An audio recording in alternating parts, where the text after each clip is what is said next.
Hi guys, Arunachal চেপা বৰনামঘৰ ভাগৰ আজি পৰিষ্কাৰ পৰিচ্ছন্নতাৰ কাম চলি আছে। সকলো ৰাইজ গোপিনী আহি এয়া চাৰি বাউণ্ডৰী চাফ চাফাই কাম কৰি আছে। আমাকো নিমন্ত্ৰণ কৰিছিল, তথাপিতো আমি যাব নোৱাৰিলোঁ। অফিচলৈ অহাৰ বাবদ আমি যাব নোৱাৰিলোঁ। গতিকে তেখেতসকলকো অনুৰোধ কৰিছোঁ যাতে আমাক অভিৰোধ নকৰে। সেয়েহে মই ভিডিঅ'টো পাই পেলাই আপোনালোকলৈ পঠালোঁ। গতিকে যদি মোৰ ভিডিঅ'টো ভাল পাইছে লাইক কমেণ্ট শ্বেয়াৰ কৰিব।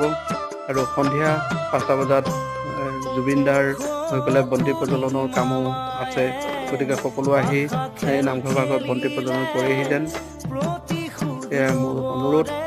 আৰু যদি মোৰ ভিডিঅ'টো ভাল পাইছে সকলোকে কৈছোঁ, অনুৰোধ কৰিছোঁ শ্বেয়াৰ কৰিব, কমেণ্ট কৰিব।